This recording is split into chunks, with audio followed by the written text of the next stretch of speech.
Temos quase 30 vetos a serem apreciados, mantivemos pelo menos 18 desses 30 vetos. Tinha uma circunstância já conformada em relação à desoneração, em relação ao marco temporal.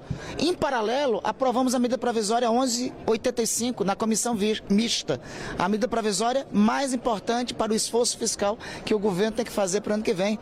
Então, até agora, na conta dessa sessão do Congresso Nacional, o governo sai vencendo. Como os anéis ficam se mudando? Nós temos uma circunstância que sessão do Congresso Nacional, ela não ocorre com periodicidade, ela não ocorre com ordinariedade. Em decorrência disso, nós temos acúmulo de vetos. Então, por isso que a atribuição do líder do Congresso é sempre negociar em relação ao governo, o mais interessante que for possível, os vetos de interesse ao governo. Não há nenhuma novidade, gente. Desoneração e marco temporal foram aprovados pelo Congresso Nacional, pela Câmara e pelo Senado, anteriormente com ampla maioria. Qual razão levaria a essa ampla maioria não voltar a ser exercida? Ou seja, estava na contabilidade a apreciação para eventual derrubada dos dois vetos. No caso do marco temporal, ainda estamos votando, óbvio, mas a tendência é a derrubada do veto. O governo, neste veto mesmo do marco temporal, 3 questões que eram muito sensíveis para as populações indígenas tiveram os vetos mantidos.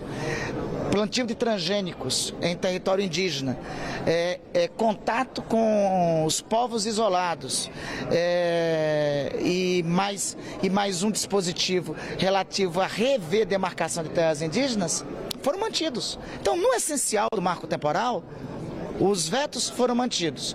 Em relação ao marco temporal em si, que é o tempo para ocorrer novas demarcações de terras, isso existia uma maioria já formada. Por óbvio, o governo vai respeitar a decisão do Congresso, mas por óbvio, essa é uma decisão que tem uma posição já pacificada por conta do Supremo Tribunal Federal. E o ministro Haddad desistiu de entregar a proposta? Não. Ainda vai entregar? Aqui nesse governo a gente não desiste nunca de nada. Mesmo quando não querem diálogo, a gente insiste em dialogar. O ministro Haddad ficou até ontem, até o último instante, tentando construir uma proposta de medida provisória sobre desoneração. Não teve acordo com os setores. Paciência. Diante disso, nós dialogamos com o presidente Pacheco e o governo chancelou. O governo poderia não chancelar a apreciação do veto sobre a desoneração, porque era um veto que não trancava a pauta. O governo, a partir da autorização que recebemos do ministro Haddad e da coordenação política, chancelou a apreciação do veto da desoneração. Sem embargo, este veto da desoneração, no nosso sentir, é flagrantemente inconstitucional, porque altera as contas da Previdência sem a devida previsão de receita. Temos a compreensão que, fatalmente, este veto poderá vir a cair em decisão do Supremo Tribunal Federal. Mas ocorreu uma insistência da parte do Congresso e da parte dos setores atingidos. Tudo bem, apreciamos o veto, segue o jogo, sem embargo, de continuar dialogando sobre medidas alternativas com os setores. Este governo nunca esgota o diálogo. Quando estiver muito cansado, dialoga mais um pouquinho. Senador, sobre esses pontos específicos que o senhor falou do marco temporal, eles foram em que os vetos foram mantidos, eles foram negociados, o senhor tinha falado sobre isso ontem. Mesmo esses 3 pontos sendo mantidos, o senhor não considera que teve uma derrota aí para o governo? Não, o marco temporal havia sido aprovado antes, todo esse diploma legal, por ampla maioria na Câmara e por ampla maioria no Senado. O presidente da República vetou. Nós voltamos com o que foi aprovado, com o espírito que ameaçava os povos indígenas, com o veto mantido. Só o dispositivo único e exclusivo relativo à temporalidade das demarcações é que tende, ainda não terminou a votação, mas é que tende a ser derrubado o veto. Se for, essa matéria já foi pacificada pelo Supremo Tribunal Federal. Há uma maioria no Congresso sobre isso, que nós aquecemos diante da maioria, mas essa matéria, repito, já foi pacificada pelo Supremo Tribunal Federal. Os vetos em apreciação, hoje, no dia de hoje aqui, os vetos já tinham tido uma ampla maioria consolidada pelo Congresso. O governo aqueceu na apreciação desses vetos. Líder, uma vez superada a discussão dos vetos, como fica a agenda de votação da MP 1185 e do Desculpa, Uma vez que os vetos foram superados, como fica o calendário? Imediatamente. Essa é a grande vitória desse dia, a aprovação da MP 1185, fundamental para o esforço fiscal que o ministro Haddad aponta, inclusive para continuarmos com o déficit fiscal zero no próximo ano. Nós já estamos encaminhando para a Câmara dos Deputados iremos dialogar e negociar com o presidente Arthur Lira para, entre hoje e amanhã, a Câmara apreciar a MP 1185, de forma que, na semana que vem, na terça-feira, nós apreciaríamos na sessão do Senado. A judicialização dos vetos do marco temporal e da desoneração? O governo não judicializará os vetos do marco temporal. O governo respeita a decisão do Congresso, mas creio que fatalmente as entidades representativas dos povos indígenas que são legitimadas no artigo 60 da Constituição para moverem ações de controle de constitucionalidade e de inconstitucionalidade, fatalmente tratarão sobre esse tema. Sem embargo, do governo também está à disposição das partes para dialogar em seguida. Sobre o veto da desoneração, nós vamos ouvir a Advocacia Geral da União, mas o governo não descarta essa hipótese de vir a judicializar o veto da desoneração, sobretudo porque ele traz um impacto fiscal de 20 bilhões de reais e não diz de onde virá concretamente a fonte de receita. Se eu vou judicializar a questão do marco temporal, tem a possibilidade do governo entrar com isso? Não há. O governo, em relação a isso, o governo respeita a decisão do Congresso, mas o governo compreende que tem uma decisão pacificada em relação, por parte do Supremo Tribunal Federal. Os ganhos quando vai mandar a proposta, então, alternativa à desoneração? O ministro Haddad ficou negociando ontem até tarde com todos os setores. Eu conversei com ele às 22 horas de ontem, depois daquela intensa quinta-feira, daquela intensa quarta-feira que tivemos ontem ali no Senado Federal.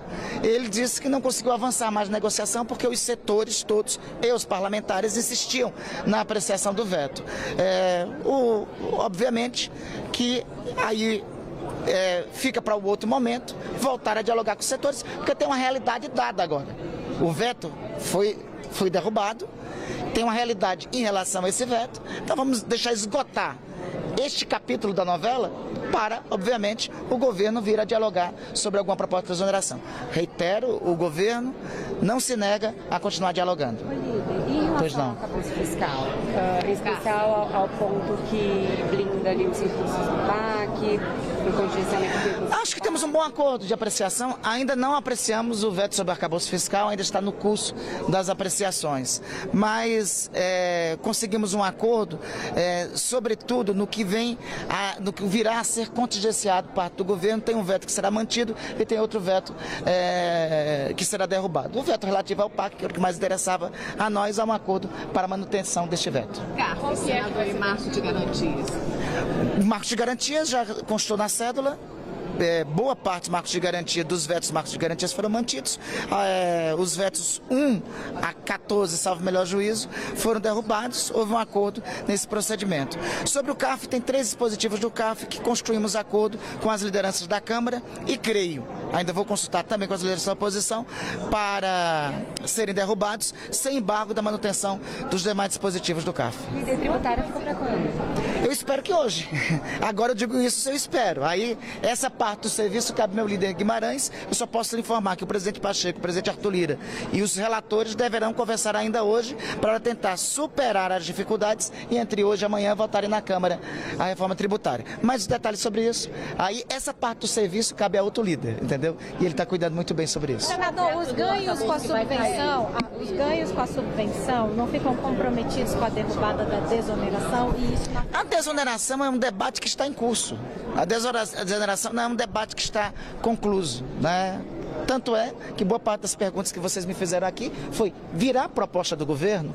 Ou seja, até quem defende a desoneração no veto não tem crença que este tema resistirá a alguma provocação do Supremo Tribunal Federal. Então a desoneração, sabe aquele mandamento, Érica? Cada dia com sua alegria e sua agonia? Então deixa a agonia desse tema seguir. Repito, sobre a desoneração. O jogo está jogado, o lambari está pescado, o veto foi apreciado, o veto foi derrubado, o governo já tinha consciência disso. O governo, ontem, o ministro Haddad chancelou, esgotado o diálogo com os setores para que o veto fosse apreciado. Vamos ver os próximos capítulos e o governo insiste em continuar dialogando como esteve dialogando até agora. Mas o governo demorou demais a apresentar uma alternativa? Não, o ministro Haddad está desde semana passada dialogando com os setores. O que ocorreu foi uma irredutibilidade da parte dos setores sobre alguma proposta alternativa. Os setores e a maioria aqui do Congresso insistiram no veto. Tudo bem. Assim o fizemos, chancelamos, autorizamos, mesmo o veto não trancando a pauta, para que o veto fosse apreciado. E sobre a arcabouço, qual que tem acordo para ser derrubado? Tem um dispositivo, salvo o melhor juízo, eu fico lhe devendo, mas eu acho que é o artigo 7º ou 6º, temos um acordo para ser derrubado, mas o que é mais importante para o governo, que é o não contingenciamento de recursos, de custeio, de investimento, houve um acordo para a manutenção desse veto. Senador, vai ter próximas sessões do Congresso? Semana que vem.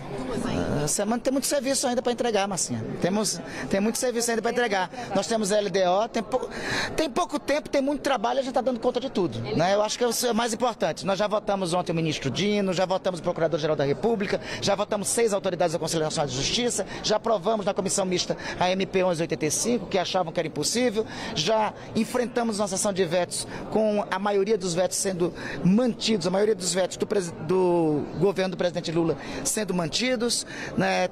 Construímos um acordo sobre a apreciação do veto do arcabouço, construímos um acordo sobre a apreciação do veto do CAF. Então, as tarefas estão executadas. Semana que vem temos que resolver a LDO, PELOA e terminar a votação da MP 1185. E Feliz Natal para todos. PPA. PPA é agora.